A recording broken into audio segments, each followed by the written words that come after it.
ملک الموت اترتا ہے، اس کے ساتھ 4 فرشتے ہوتے ہیں۔ وہ چاروں فرشتے آتے ہیں، اس کی پٹائی شروع کر دیتے ہیں۔ ابھی پرسوں یہ حدیث میں نے پڑھی ابن ماجہ میں کہ ملک الموت کہتا ہے ایتھا النفس الخبیثہ کانت فی الجسد الخبیث، اے خبیث روح جو خبیث جسم میں تھی، اخرج باہر آؤ۔ وہ واپس تو ہو نہیں سکتا، اپنے آپ کو روک تو سکتا نہیں، تو وہ حیران پریشان خوف زدہ، تو اس کے جواب میں اس کو ملک الموت کہتا ابشری ابشری بحمیم وغساق وآخر من شکلہ ازواج، تیار ہو جا خوفناک عذاب کے لیے اور کھولتے پانیوں کے لیے، کانٹے دار جھاڑیوں کے لیے اور بے شمار عذاب کی شکلوں کے لیے۔ تو اس کی روح کو جب کھینچتے ہیں تو رگ رگ سے وہ کٹ کٹ کے نکلتی ہے، تو سارا وجود زیر و زبر ہوتا ہے، سکرات کا درد ساری دنیا کے دردوں پر حاوی ہے۔ جب اس کی روح نکلتی ہے اور اس کو لے کر آسمان پر چلتے ہیں تو دروازے پر پہنچتے ہیں تو اندر سے فرشتے پوچھتے ہیں کون ہے؟ کہتے ہیں فلاں فلاں کا بیٹا ہے۔ کا نفس خبیثہ فی الجسد الخبیث، یہ تو وہی بدماش ہے جو بدماش جسم میں تھا، یہ وہ بدبخت روح ہے جو بدبخت جسم میں تھی، اس کے لیے آسمان کے دروازے نہیں کھل سکتے، اسے واپس کر دیا جائے۔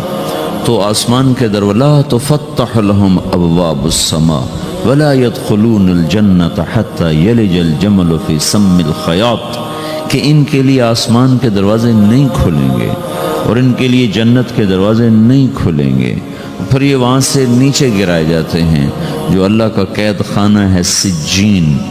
وما ادراک ما سجین کتاب مرقوم، وہ تمہیں خبر نہیں کہ وہ کیا خوفناک قید خانہ ہے جو اللہ تعالیٰ نے بنایا ہے، اسے وہاں دھکیل دیا جاتا ہے۔ پھر قیامت تک اس کے لیے انتظار کی گھڑیاں ہیں اور عذاب کی شدت ہے۔ اور جب کوئی نیک آدمی اللہ تعالیٰ کے دربار میں جانے کا اس کا وقت آتا ہے تو اللہ تبارک و تعالیٰ فرماتے ہیں ان الذین قالوا ربنا اللہ ثم استقاموا تتنزل علیہم الملائکۃ الا تخافوا ولا تحزنوا وابشروا بالجنۃ التي کنتم توعدون نحن اولیاؤکم فی الحیاۃ الدنیا وفی الآخرہ ولکم فیہا ما تشتہی انفسکم ولکم فیہا ما تدعون نزل من غفور الرحیم۔ جب کوئی نیک مرد عورت کے جانے کا وقت آتا ہے تو اس کے لیے بھی فرشتے آتے ہیں اور آ کر اس کو خوشخبری دیتے ہیں اور آ کر اس کو تسلی دیتے ہیں کہ آپ غم نہ کریں، پیچھے والے بھی آپ کو مل جائیں گے، آپ خوف نہ کریں، آگے ساری منزلیں آپ کے لیے آسان ہیں، آپ کے لیے جنت بھی تیار ہے، رب بھی مہربان ہے۔ اور حدیث پاک میں آتا ہے کہ ملک الموت اور 4 فرشتے آتے ہیں، وہ 4 فرشتے اس کو سہلاتے ہیں، دباتے ہیں کہ موت کا درد اسے محسوس نہ ہو۔ اور ملک الموت فرماتے ہیں ایتھا النفس الحمیدہ کانت فی الجسد الحمید اخرجی، اے نیک روح جو نیک جسم میں تھی باہر آؤ۔ کیا کرو؟ وابشری بروح وریحان ورب راض عنک غیر غضبان، آپ کو بشارت ہو آپ کے لیے جنت تیار ہو چکی ہے اور وہاں کی ساری نعمتیں آپ کے لیے میسر ہو چکی ہیں اور اللہ آپ پہ راضی ہو چکا ہے اور اللہ آپ پہ خوش ہو چکا ہے۔ اس پر اس کی روح کو نکالا جاتا ہے، پھر سارے فرشتے اس کو استقبال کے ساتھ جب آسمان پر لے جاتے ہیں تو اندر سے پوچھتے ہیں کون ہے؟ کہ فلاں فلاں کا بیٹا، فلاں فلاں کی بیٹی۔ کہتے ہیں نفس حمیدہ فی جسد حمید، یہ تو نیک روح تھی جو نیک جسم میں تھی، مرحبا بہی، اس کو ہم سب استقبال کس کا کرتے ہیں اور ایک دم آسمان کے دروازے کھلتے ہیں، پھر وہ پہلا دوسرا تیسرا چوتھا سارے آسمان پار کرتا ہوا اللہ پاک کے عرش کے نیچے کے جا کر، مرد ہے یا عورت، وہاں جا کر سجدے میں سر رکھتا ہے اور اللہ تعالیٰ فرماتے ہیں ہاں اس نے ہمیں خوش کیا، ہم اسے خوش کریں گے، اور اس کو عافیت کے ساتھ وہاں آسمان میں، پہلے آسمان سے لے کر اللہ کے عرش تک یہ سب ویٹنگ روم بنے ہوئے جہاں اللہ اپنے اپنے درجات کے مطابق جنت والوں کو ٹھہراتا ہے، اور وہ انتظار گاہ ہے اور وقت ختم ہو جاتا ہے، لہٰذا انتظار کی جو تکلیف ہے وہ بھی ختم ہو جاتی ہے۔ وقت ختم تو انتظار کا احساس ختم اور ٹائم کے گزرنے کا احساس ختم، تو جیسے اصحاب کہف کو اللہ نے غار میں داخل کر کے تو غار کے اندر سے وقت کو نکال کے باہر پھینک دیا. باہر 300 سال گزرے، اندر آدھا ہی دن گزرا تھا. وہ جب اٹھے ہیں تو وہ 25 برس کا نوجوان 325 سال کا ہو کے نہیں اٹھا، وہ 25 سال کی عمر میں اٹھا ہے. نہ ناخن بڑا ہے، نہ مونچھیں بڑی ہیں، نہ ان کی داڑیاں لمبی ہوئی ہیں، کیونکہ تو زندہ تھے، مر نہیں گئے تھے. تو زندہ کے تو بال بھی بڑھتے ہیں، ناخن بھی بڑھتے ہیں، لیکن وہ اس طرح اٹھے کہ 300 برس گزر گئے اور 25 برس کا نوجوان 25 سال کی عمر میں اٹھا ہے، 20 برس کا 20 برس کی عمر میں اٹھا ہے. اور وہ کہنے لگے کم لبثنا، بھائی کتنا ٹھہرے ہیں؟ یومن او بعض یومن، لگتا ہے کوئی دن آدھا دن ٹھہرے ہیں. وہ صحیح کہہ رہے تھے. باہر اللہ تعالیٰ نے وقت کی گھڑی کو چلائے رکھا اور اندر غار میں اس کو سوئچ آف کر دیا، نکال دیا کہ یہاں وقت کو داخل نہیں ہونے دیا. تو وقت کے گزرنے سے جو بھی اثرات مرتب ہوتے ہیں وہ ان پر مرتب نہیں ہوئے. تو وہ 20 آدھا ہی دن کے بعد اٹھے ہیں. باہر 300 سال، اندر آدھا دن. یہی کچھ اللہ تبارک و تعالیٰ برزخ میں کر دیتا ہے، وقت کو ختم کر دیتا ہے، گزرنے کا احساس نہیں ہوتا ہے. تو اس طرح میرے عزیزو، یہ 2 موتیں ہر انسان دیکھتا ہے. یا وہ جنت کے فرشتوں کا استقبال دیکھتا ہے یا جہنم کے فرشتوں کی مار اور پٹائی کو سہتا ہے. رابعہ بصری رحمۃ اللہ علیہ کا انتقال ہونے لگا تو انہوں نے رات کو فوت ہوئی تو انہوں نے اپنی خادمہ کو بولا کہ فرمایا کہ کسی کو بتانا نہیں، جب میں مر جاؤں تو پڑوس میں 2-4 کو بلا کر نا میرا جنازہ پڑھوا دینا، اور جس کرتے میں تہجد پڑھتی تھی وہی میرا کفن بنا دینا، اور صبح بے شک لوگوں کو بتا دینا، میرے مرنے کے بعد میری میت کو رکھنا نہیں، فوراً دبا دینا. تو ان کا انتقال ہوا تو انہوں نے پڑوس کے 2-4-10-20 آدمی بلائے اور ان کو تدفین تجہیز سب کچھ ہو گئی. صبح شور مچا کہ وہ رابعہ بصری کا انتقال ہو گیا. تو اگلے دن وہ خواب میں اس خادمہ کو ملی اور کہا بیٹی تیری بڑی مہربانی، تو نے میری وصیت کے مطابق عمل کیا. اس نے دیکھا کہ انہوں نے ایک خوبصورت سبز لباس پہنا ہوا ہے. تو وہ فرمانے لگی، انہوں نے سوال کیا کہ آپ کے ساتھ قبر میں کیا ہوا؟ تو وہ کہنے لگی کہ میرے پاس منکر نکیر آئے تھے اور مجھ سے کہنے لگے من رب کی، تیرا رب کون ہے؟ تو میں نے کہا سبحان اللہ، 40 برس جس کو میں نہ بھولا سکی اس کو 4 ہاتھ زمین میں آ کے میں بھول جاؤں گی. ان کا 42 برس کی عمر میں انتقال ہوا تھا. تو وہ کہنے لگے سبحان اللہ، جس کو میں 40 برس نہ بھولا سکی میں اسے 4 ہاتھ زمین کے اندر آ کے بھول جاؤں گی. تو منکر نکیر کہنے لگے اس کا کیا حساب لینا؟ پھر انہوں نے پوچھا کہ وہ آپ کا وہ کرتا کہاں گیا تہجد والا جس میں آپ کو کفن دیا تھا؟ کہا وہ اللہ نے مجھ سے لے لیا ہے اور میرے اعمال کے خزانے میں رکھ دیا ہے.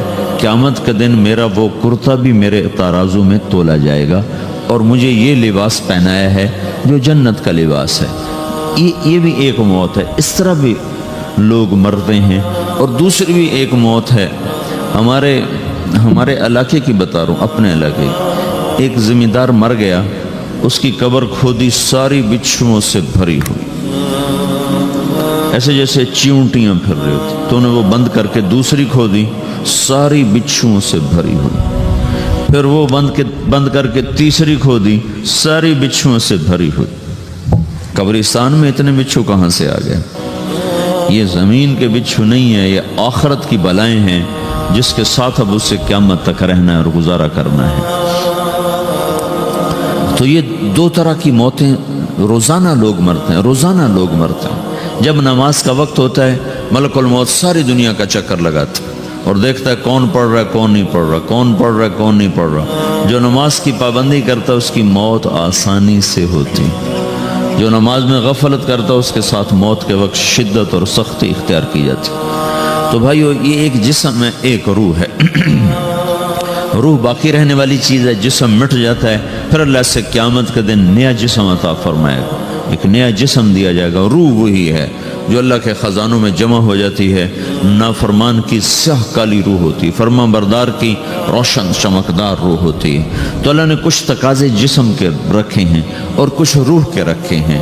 جسم کے تقاضے پورے نہ کرو تو یہ پریشان ہو جاتا ہے، روح کے تقاضے پورے نہ کرو تو یہ پریشان ہو جاتی. روح کی پریشانی جسم سے زیادہ ہے، چونکہ روح کی طاقت جسم سے زیادہ ہے.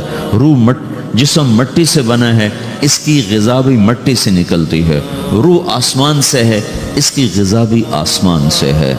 روح کا تعلق جب تک اللہ سے نہیں جڑتا اس سے بھوک اور پیاس لگتی رہتی ہے۔ جسم کو جب تک روٹی اور پانی نہ ملے یہ تڑپتا اور پریشان رہتا ہے۔ جیسے اللہ تعالیٰ نے ہمارے جسم میں روٹی اور پانی کی طلب کو بے ساختہ رکھ دیا ہے۔ میں بیان کے دوران بھی پانی پی رہا ہوں، آپ دیکھ رہے ہیں کہ میرا حلق سوکھ جاتا ہے، مجھے طلب محسوس ہوتی ہے پانی، حلق سوکھتا ہے پانی کی طرف بھاگتے ہیں، بھوک لگتی ہم روٹی کی طرف بھاگتے ہیں۔ یہ ایک ایسا اندر میں آٹومیٹک سسٹم ہے کہ ہم اس کو آف نہیں کر سکتے۔ یہ سوتے سوتے بھی بھوک کی وجہ سے آنکھ کھل جاتی، سوتے سوتے پیاس کی وجہ سے آنکھ کھل جاتی ہے۔ یہ ایسا خود اللہ تعالیٰ نے ساختہ نظام بنایا ہے کہ آپ اپنے جسم میں روٹی اور پانی کی طلب کو نہیں نکال سکتے۔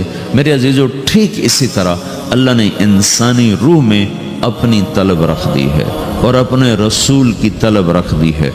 یہ دو طلب ایسی ہیں کہ یہ آپ کے جسم روح سے نکل نہیں سکتی۔ جیسے بھوکا روٹی نہ کھا لے، پیاسا پانی نہ پی لے، اسے چین نہیں آ سکتا۔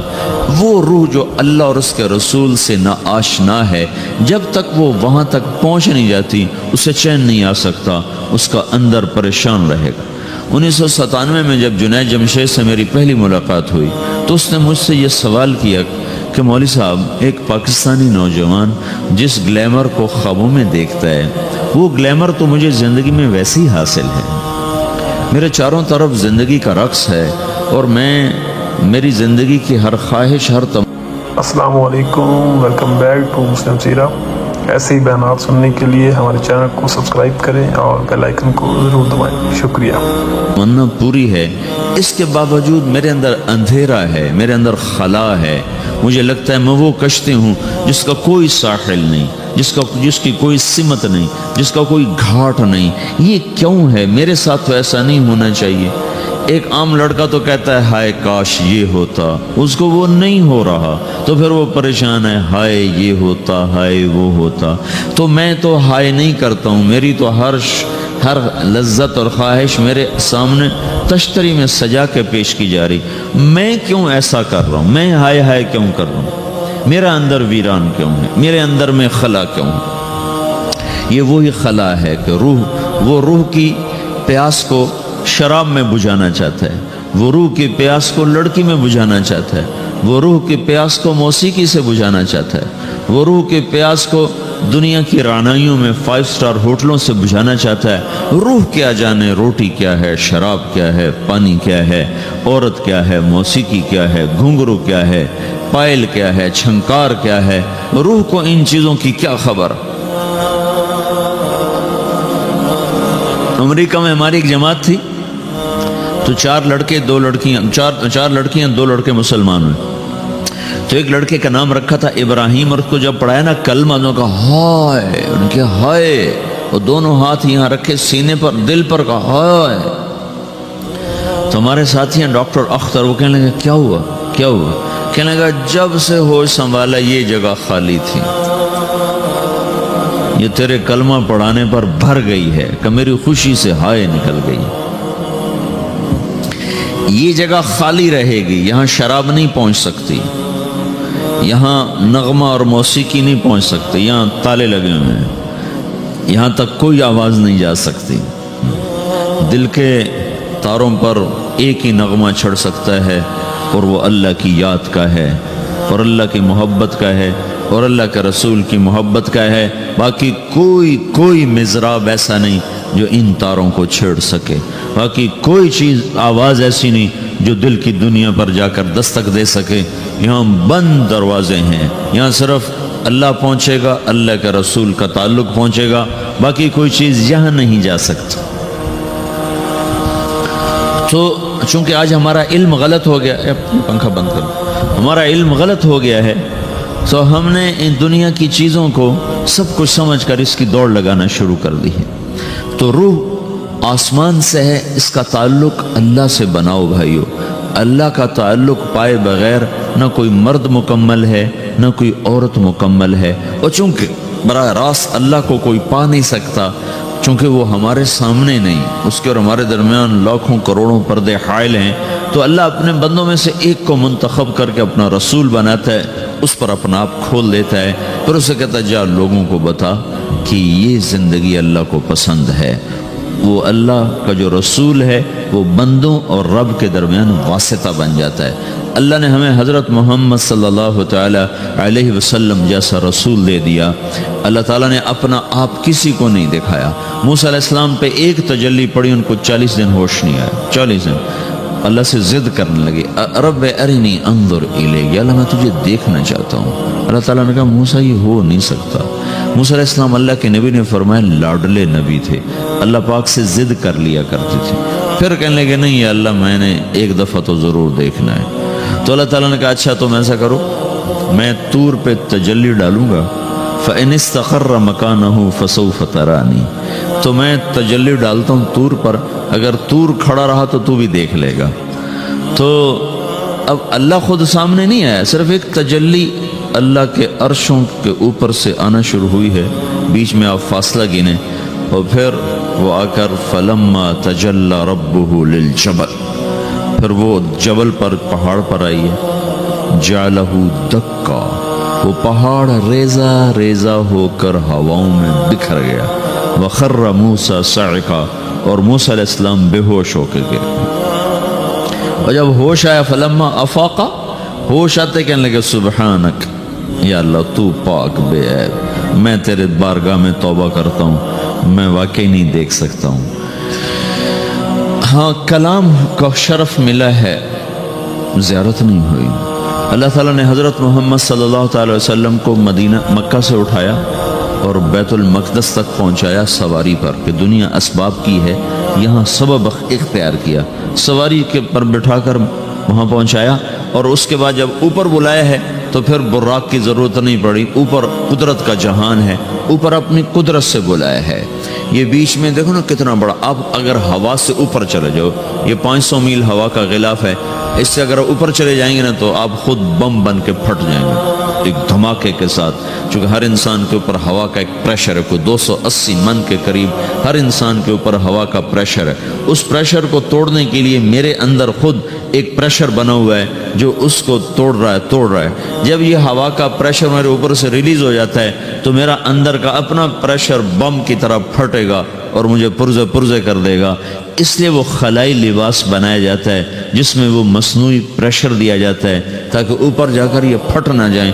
ہمارے نبی جس کرتے اور تہمد میں تھے اسی کرتے اور تہمد سے بیت المقدس سے چلے ہیں، اور ہوا کو نہیں پار کیا، 7 آسمان ہی پار کر لی۔ اور پہلے آسمان پر حضرت آدم علیہ السلام نے استقبال کیا ہے، اور دوسرے آسمان پر حضرت عیسیٰ علیہ السلام، زکریا علیہ السلام، یحییٰ علیہ السلام نے استقبال کیا ہے، تیسرے آسمان پر حضرت یوسف علیہ السلام نے استقبال کیا ہے، چوتھے پر حضرت ادریس علیہ السلام نے استقبال کیا ہے، 5ویں پر ہارون علیہ السلام نے استقبال کیا، اور 6 پر موسیٰ علیہ السلام نے استقبال کیا، اور 7ویں آسمان پر ایک بیت اللہ دیکھا ہے جس کا طواف ہو رہا ہے۔ استقبال کو کوئی موجود نہیں، ایک بڑے میاں ایسے ٹیک لگا کے بیت اللہ کی یوں ٹیک لگا کے بیٹھے ہیں، گوٹھ مار کے، دونوں ہاتھوں کے ایسے گوٹھ مار کے بیٹھے ہیں، ان کی سفید داڑھی ہے، وہ نہیں اٹھے ہیں۔ باقی تو نبی بھی سامنے کھڑے ہوتے تھے استقبال کو، لیکن یہ بزرگ نہیں اٹھے ہیں۔ تو آپ نے پوچھا یہ کون بزرگ ہیں؟ تو جبریل نے کہا یہ آپ کے دادا ابراہیم علیہ السلام ہیں۔ آپ خود چل کے آگے گئے ہیں، وہ قریب آئے تو وہ اٹھے اور آپ کو گلے لگایا، ماتھا چوما، پیار کیا۔ سارے نبیوں نے استقبال کے دوران کہا تھا ہمارے بھائی آ گئے، مرحبا ہمارے بھائی آ گئے، لیکن جب ابراہیم علیہ السلام سے ملاقات ہوئی تو انہوں نے فرمایا مرحبا میرا بیٹا آ گیا، مرحبا میرا بیٹا آ گیا ہے۔ اور یہ جو حالانکہ مرتبہ تو ابراہیم علیہ السلام کا چھوٹا ہے، ہمارے نبی کا مرتبہ بلند ہے، لیکن رشتے میں ابراہیم علیہ السلام کا مرتبہ بلند ہے اور ہمارے نبی کا مرتبہ چھوٹا ہے۔ ابراہیم علیہ السلام اوپر جا کر دادا بن رہے ہیں اور یہ نیچے پوتا پڑپوتا بن رہے ہیں، تو رشتے کی نسبت میں آپ چھوٹے ہیں وہ بڑے ہیں۔ مرتبے اور مقام میں تو اللہ کے بعد آپ کا اور آپ کے سامنے کوئی ہے نہیں، بس اوپر اللہ اور نیچے اللہ کا رسول ہے، باقی سبھی نیچے ہیں۔ لیکن یہ امت کو سبق دینا تھا کہ اللہ تعالیٰ کو معلوم تھا کہ آنے والی یہ جو نسل ہے یہ ماں باپ کے نافرمان ہوں گی۔ چونکہ انہیں صرف پیسہ کمانا، آپ کا بھی قصور نہیں، آپ کو ٹیکسٹائل سکھائی جا رہی، کوئی ماں باپ کی تعظیم تو نہیں سکھائی جا رہی ہے، اور خود آپ کے ماں باپ نے آپ کو نہیں بتایا کہ ماں کسے کہتے ہیں، باپ کسے کہتے ہیں۔ جس چیز نے بتانا تھا وہ آپ نے پڑھا نہیں، وہ تو دین نے بتانا تھا، قرآن نے بتانا تھا، سیرت نبی نے بتانا، وہ سیرت آپ نے پڑھی نہیں، قرآن آپ نے پڑھا نہیں، آپ کا سارا زور لگا پہلے وہ ایف ایس سی کو پاس کرنے میں، پھر ٹیکسٹائل میں آ گیا تو اب دھاگا کیسے بنتا ہے، آپ کا سارا علم ہے کہ دھاگا کیسے بنتا ہے، یہ علم آپ نہیں پڑھ رہے کہ انسان کیسے بنتا ہے، یہ مشین کیسے چلتی، آپ یہ سیکھ رہے ہیں، یہ انسان کیسے چلے یہ کسی ادارے میں نہیں سکھایا جا رہا۔ وہ اداروں کا یہ موضوع ہی نہیں کہ انسان بناؤ، اداروں کا موضوع ہے بس روبوٹ بناؤ جنہیں بس دھاگا بنانا آتا ہو، کسی کو دوائی بنانی آتی ہو، کسی کو حل بنانا آتا ہو، کسی کو بم بنانا آتا ہو، کسی کو کپڑا بنانا آتا ہو، کسی کو لوہا بنانا آتا ہو، کسی کو سونا ڈھالنا آتا ہو، کسی کو زمین کا سینہ چیرنا آتا ہو۔ تو یہ جو ضروریات زندگی ہیں یہ مقاصد میں تبدیل ہو کر ہم معیار انسانیت سے انتہائی پستیوں میں چلے گئے ہیں اور پتہ نہیں کہاں جا کے گم ہو گئے۔ تو اللہ تعالیٰ نے ابراہیم علیہ السلام کی طرف حضور کو چلوایا تاکہ یہ پیغام ملے کہ ماں باپ کا ایک مقام ہے، ایک مرتبہ ہے جس کو کھو دینا سب سے بڑی ہلاکت ہے اور جس کی ناقدری سب سے بڑی تباہی ہے۔ ہمارے نبی پاک صلی اللہ تعالی وسلم سے جب پوچھا گیا یا رسول اللہ قیامت کب آئے گی تو آپ نے ارشاد فرمایا یہ اللہ کو پتہ ہے۔ تو اس نے پوچھا یا رسول اللہ کوئی نشانی بتائیں، تو آپ نے فرمایا جب ماؤں کو اولاد ذلیل کرنے لگ جائے تو قیامت آ جائے گی۔ یہ کیا کہہ دیا ہے؟ حالانکہ آپ نے صاف کہا ہے جب دنیا میں ایک آدمی بھی اللہ کا نام لینے والا باقی نہیں بچے گا تو قیامت آ جائے گی۔ لیکن آپ نے کہا جب انتلد الامۃ ربتها، جب بیٹیاں بھی ماؤں کو ذلیل کرنے لگ جائیں، بیٹے تو کرتے رہتے ہیں، کہ جب بیٹیاں بھی، جب بچیاں بھی اپنی ماؤں کو ذلیل کرنے لگ جائیں، نوکر کی طرح سلوک کرنے لگ جائیں تو پھر قیامت آنے آ گئی۔ کب پھر آ گئی۔ ایک لڑکی اپنی ماں کو کہہ رہی تھی بکواس نہ کر، میں سن رہا تھا میرے سامنے کی بات، اور اپنی ماں کو کہہ رہی تھی بکواس نہ کرو، تو اس کے آنسو ایسے ڈھلک کر اس کے گالوں پر نیچے جا رہے تھے، نیچے جا رہے تھے، نیچے جا رہے تھے۔ یہ آنسو وہ ہیں جو ساری کائنات کو آگ لگا دیں گے، زیر زمین آسمان کا نظام زیر و زبر ہو جائے گا۔ تو میرے عزیزو ہماری بدقسمتی ہے کہ اس ملک کے پیچھے بڑی جان، بڑی قربانیاں ہوئی ہیں، لیکن ایسے نکمے نااہلوں کے ہاتھ میں آیا کہ جو اپنی حکومت بچانے کے چکر میں رہے، انہیں نہ خود اپنی تعمیر کا خیال آیا نہ اپنی نسل کی تعمیر کا خیال آیا۔ پیسے کا کم ہو جانا تو کوئی اتنا بڑا نقصان نہیں، نسل کا گم ہو جانا اس سے بڑا کوئی نقصان کوئی۔ نوجوان نسل کو منزل کا ہی نہ پتہ ہو، ان کے سامنے کوئی ہدف ہی نہ ہو، صرف پیسہ اور صرف پیسہ اور صرف پیسہ، اس کے سوا وہ کچھ جانتے نہ ہوں، تو وہ قوم برباد ہو گئی جن کی نسل اپنی اقدار بھول گئے، اپنے معیار بھول گئے، اپنی عزت کے پیمانے اپنے ہاتھوں سے توڑ دیے اور صرف شہوت کے غلام بن گئے۔ ناچنا، گانا، شراب، زنا، یہ سارے معاشرے کا کلچر بن جائے، اس معاشرے کو ہلاکت سے کوئی چیز نہیں بچا سکتی۔ کبھی وہ معاشرہ، چونکہ وہ ابھی تک اللہ نے کسی کو اپنی حکومت میں شریک نہیں بنایا ہے اور نہ وہ آئندہ بنانے والا ہے۔ یہ دھرتی اللہ کی ہے، یہ آسمان اللہ کا ہے، یہاں وہ ہوتا ہے جو اللہ چاہتا ہے، یہاں وہ ہوتا ہے جو اللہ کا امر ہوتا ہے، یہاں وہ نہیں ہو سکتا جو میں اور آپ چاہیں، اور میرے اللہ کا فیصلہ ہے کہ جب نافرمانی ہوگی اللہ دھو دے گا، جب بے حیائی آئے گی اللہ تعالیٰ کی طرف سے جھاڑو چلے گا۔ پہلی قومیں اس لیے ہلاک نہیں کہ ٹیکنالوجی میں مار کھا گئی تھی۔ فرعون کو ٹیکنالوجی میں مار کھا کے سمندر میں غرق ہوا تھا، وہ کتنے لاکھوں کا لشکر لے کر تعاقب میں چلا تھا، اور اللہ تعالیٰ نے ایک پل میں فَأَخَذْنَاهُ وَجُنُودَهُ فَنَبَذْنَاهُمْ فِي الْيَمِّ وَهُوَ مُلِيمٌ، اللہ نے پکڑ کے پانیوں میں ڈالا اور ہمیشہ کے لیے عبرت کا نشان بنایا۔ عاد ہود علیہ السلام کی قوم اتنی طاقتور قوم تھی، وہ لمبے لمبے ان کے قد تھے، 300 سال تک ان کی جوانی چلتی تھی۔ ایک ہوا کے ذریعے سے اللہ نے ان کو اڑایا اور ان کے کھوپڑیاں پھاڑ کے رکھ دیں، آپس میں ٹکرا کے ان کے سر الگ کر دیے، دھڑ الگ کر دیے۔ صالح علیہ السلام کی قوم پہ فرشتے نے چیخ ماری، عیسیٰ علیہ السلام کی قوم کو اللہ نے کھڑے کھڑے خنزیر بنا دیا، وجعل منہم القردۃ والخنازیر، اور بنو اسرائیل کے پورے ایک علاقے کے لوگوں کو اللہ تعالیٰ نے رات میں کہا کونو قردۃ خاسئین، رات میں سب کو اللہ تعالیٰ نے بندر بنا دیا۔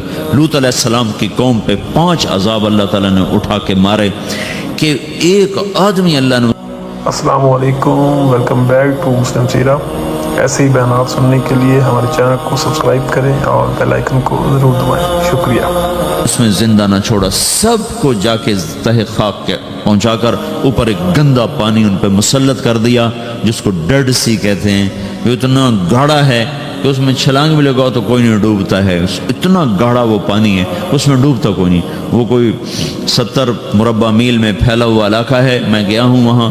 وہ اللہ نے جب وہ جبریل نے زمین کو اٹھایا نا، اٹھا کے زمین پہ مارا، وہ سارا پہاڑی علاقہ ہے، لیکن ایک دم ایک جگہ پہنچ کر یوں نشیب آ جاتا ہے، یوں ایسے نشیب، ادھر بھی پہاڑ اور بیچ میں ایسے ایک وادی ہے جو کو 300 میل لمبی ہے۔ جب اللہ تعالیٰ نے جبریل نے اللہ کے امر سے قوم لوط کی قوم کو زمین پہ پھینکا، مارا، تو اس زور سے وہ زمین پر گرے کہ دائیں بائیں 300 میل میں زمین دھنس گئی، نیچے دھنس گئی۔ جب اب آپ کوئی پتھر زمین پہ پھینکو نا تو تھوڑی چیزیں چاروں طرف سے نیچے بیٹھ جاتی۔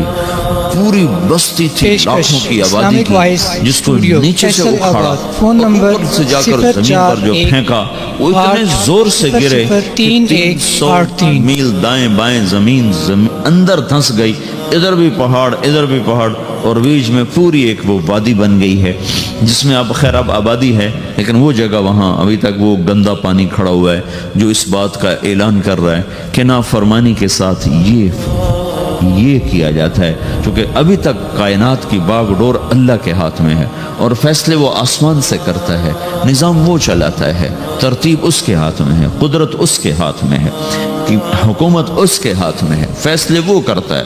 کل یوم هو فی شأن ان الامر کلہ للہ، ساری شان، ساری قدرت، ساری ہیبت، سارے فیصلے آسمانوں سے ہوتے ہیں، اس کے ملک میں، فیصلوں میں، تدبیر میں، تقدیر میں اور نظام میں کوئی شریک نہیں ہو سکتا، کوئی شامل نہیں ہو سکتا ہے۔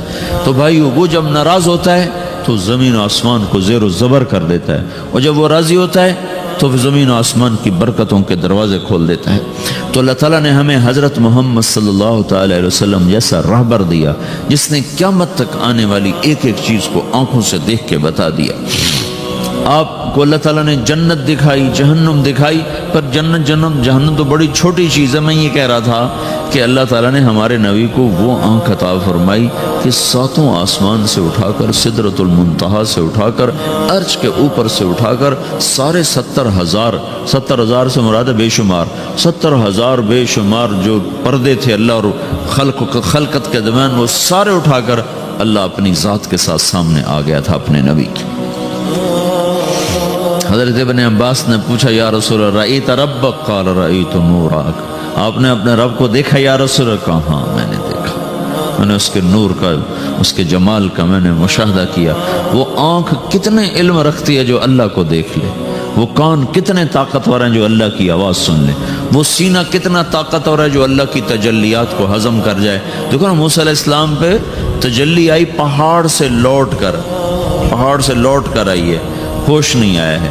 یہاں سیدھا اللہ کی ذات عالی کا دیدار ہے، اور اللہ کو آنکھ دیکھ رہی ہے، کان سن رہا ہے، زبان بات کر رہی۔